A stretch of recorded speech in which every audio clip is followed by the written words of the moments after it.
అందరికీ praise the lord. అనేక మంది గొప్ప చారిత్రక వ్యక్తులు బైబిల్ చదివారు.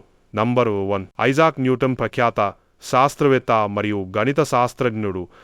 వేదాంత శాస్త్రం మరియు బైబిల్ విషయాలను అధ్యయనం చేయడానికి గణనీయమైన సమయాన్ని వెచ్చించాడు. అతను బైబిల్ అంశాలపై రాశాడు. కొన్నిసార్లు ఈ రచనలను తన శాస్త్రీయ ఆవిష్కరణల కంటే ముఖ్యమైనవిగా భావిస్తాడు. నెంబర్ 2 అబ్రహం లింకన్, 16వ అమెరికా అధ్యక్షుడు.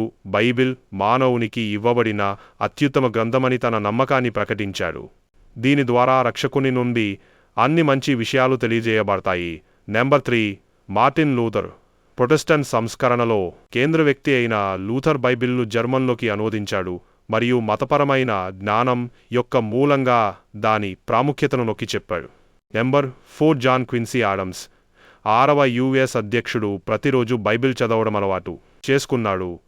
దానిని అమూల్యమైన మరియు తరగని జ్ఞానం మరియు ధర్మం యొక్క గని మరియు రోజును ప్రారంభించడానికి ఉత్తమ మార్గంగా భావించాడు.